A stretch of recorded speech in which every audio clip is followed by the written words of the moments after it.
As an entrepreneur मैं हमेशा औरतों को कहती हूँ, आज आपने बिजनेस शुरू किया, मैंने कोई करोड़ों से तो बिजनेस शुरू नहीं किया था. इट वॉज 4 लाख रुपया जिससे गरीब ने टर्की जाना था छुट्टी पे जमा करके रखा हुआ था. स्कूल से भिड़ गई और सोचा कि उन्होंने कहा, मैंने 2 छुट्टियां की because my son was not well. उन्होंने मुझे कहा, it's been 2 weeks, you are not on time and you are taking too much holidays. तो मैंने कहा, because I wanted to resign, I don't wanted to work, because nothing comes more than my son. और हाँ, ये भी fact था कि मैं जानती थी कि मियाँ संभाल ही लेगा. बैकड्रॉप मतलब मुझे कौन सा सिर्फ पैसों के लिए नौकरी करनी थी. तो जब नौकरी छोड़ी तो मुझे ये लगा कि सिर्फ काम नहीं करना, मुझे इसको कुछ बनाना है और मुझे ब्रांड बनाना है. सो 2 चीज़ें. अच्छा, वो मार्केटिंग से था क्योंकि उसको ब्रांड बनाना आता था.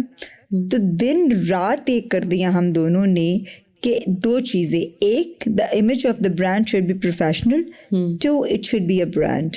सो मुझे जब लोग शुरू में कहते थे आप तो बहुत महंगी हैं, आपको तो सिर्फ CEO ही अफोर्ड कर सकता है, तो मैं कहती थी it's a compliment actually, I only serve to the CEOs. And खैर ये हुआ भी ऐसा. आई एम सो हैप्पी जब लोग मुझे ये कहते हैं कि बजट हमारा कम है मगर हम चाहते हैं कि खाना नाश्ते वाले का जाए. So it's like a Prestige, you know. You feel मैं बहुत बियॉन्ड जाती हूँ लोगों को.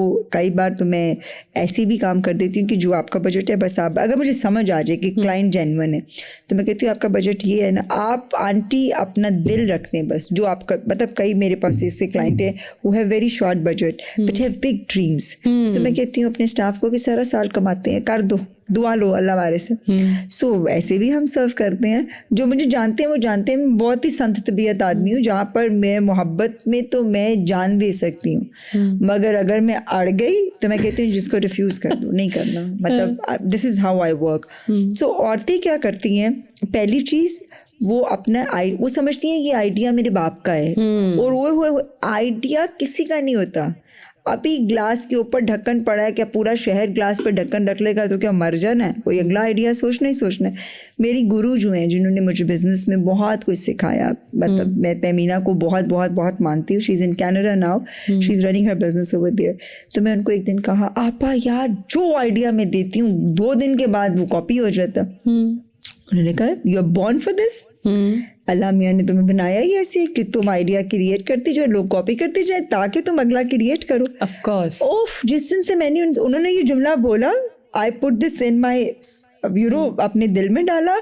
तो मैंने अपनी स्टाफ को उस दिन कहा, हमारे डाइट एंड डब्ल्यू पेज के ऊपर उसको मैंने कहा कि नई कैंपेन डालनी है वेडिंग के सीजन की. और मैंने उसको डालते वक्त पता क्या मैं कि 24 hour it will be copied. I am telling you, take it chill. Same content होएगा, थीम लाइन चेंज करेंगे, पूरे शहर की हर होम बेस ये आइडिया पिटा देगी. चिल कर जाना, परेशान नहीं होना इसके ऊपर, बिकॉज तुम्हें पता है कि हम तो 16 एवेन्यूज में काम कर रहे हैं. सो मुझे ऐसे लगता है originality. Clay crockery was the original thing, Nida Jafri was the original product. So जो हम स्केल किए, और जब यूएस से फ़ोन आया, फेसबुक से फ़ोन आया, you are among the top fastest growing businesses of Pakistan digitally, so we wanted to shoot you. The team came from Karachi. Then I got call from Singapore. I don't know Facebook Singapore से चलता है या क्या कर रहा हूँ. उन्होंने कहा जी हमने आपको डेडिकेट किया है एक बंदा, नाश्ते वाले जहाँ फंसेगा तो सिंगापुर से डायरेक्ट टीम उसको असिस्ट करेगी. मैं तो नहीं जानती थी फेसबुक ऐसी मोहब्बत भी आता. हमारा पेज हैक हो गया. डिजिटल राइट्स ऑफ पाकिस्तान वाले बेचारे लग के हमें 100% पेज रिकवर करके दिए. somebody asked for money, we are in Turkey, हमने आपका page hack. So the point is, मैं औरतों को एक ही बात समझाती हूँ कि बहन मेरी आइडिया ओरिजिनल लेके आइए और हिम्मत करके उसको खोल दीजिए. कोई सीक्रेसी नहीं होती. आटा सब गूंथते हैं, रोटी वैसे ही बनती है तो क्या बननी बंद हो जाती है. दूसरी बात, रिस्क लेने का फैक्ट बहुत इंपॉर्टेंट है. हम एज नेशन ट्रस्ट नहीं करते.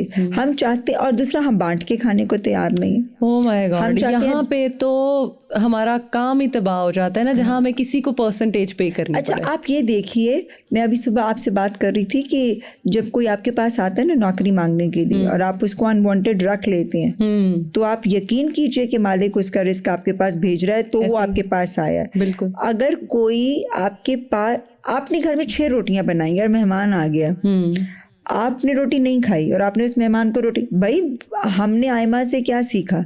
यही तो सीखा कि बाहर सदा लगी, वो रोजे में थे, उन्होंने अपनी रोटी उनको दे दी। तो भाई ये भी तो सुन्नतें ही हैं, ये क्या है? तो मामला बड़ा ये नहीं किया कि 6 रोटियां तो 2 छुपा लो, हमने रोजा खोलना है। बिल्कुल, रोजे वाले का मामला रोजे के साथ है, वो खुलवा देगा। क्या पता आप उसको खाना खिलाएं, आपको बिरयानी की प्लेट साथ वाली गली से आ रही हो, और ऐसे ही होता होगा। सो आई बिलीव कि एज वुमेन, औरतों को चाहिए क्या, मैं ये नहीं चाहती कि वो अपने डेकोरम्स को छोड़ दें। सिंगल पेरेंट, सिंगल वुमेन के मैं शदीद खिलाफ हूँ। मैंने उस दिन अपने एक इंटरव्यू में किया, I am Nida Jafri, I am happily married. तो what is this happily married? अब इसलिए कौन कहता है कि काम करने के लिए, पार्टी करने के लिए, like I party with Zair, honestly speaking. So अक्सर मेरे अब्बा कहते हैं रात को लड़ रहे होंगे ने तो सवेरे फेर रहना दिया तस्वीरें आ रही होंगे ने, तो मैं कहती हूँ लड़ाई तो रात 11 बजे हुई थी, अब सुबह क्या मतलब? सुबह हुई नहीं, रात गई, बात गई, लड़ ली, बात खत्म। सो औरतों को ये चाहिए कि उनके पास उनका स्केलेबिलिटी प्लान जरूर हो, और वो जिस ब्रांड को भी फॉलो करती हैं। मुझे मुल्तान से, भक्कर से, कराची से लोगों के फ़ोन आते हैं, हम 6 साल से आपके पेज को फॉलो कर रहे हैं, हमने केटरिंग कंपनी शुरू की, आप हमें मेन्यू की कॉस्टिंग सिखाएंगे? तो मैं कहती हूँ हाँ, आप क्लाइंट को ये पूछे जो भक्कर में काम कर रहा है, क्या मैंने जाके भक्कर के क्लाइंट को फैसिलिटेट करना? कभी भी नहीं। तो अगर मैं उसको सिखा दूंगी तो वो भक्कर में अगर निदा जाफरी बन जाए तो कितनी प्यारी बात है।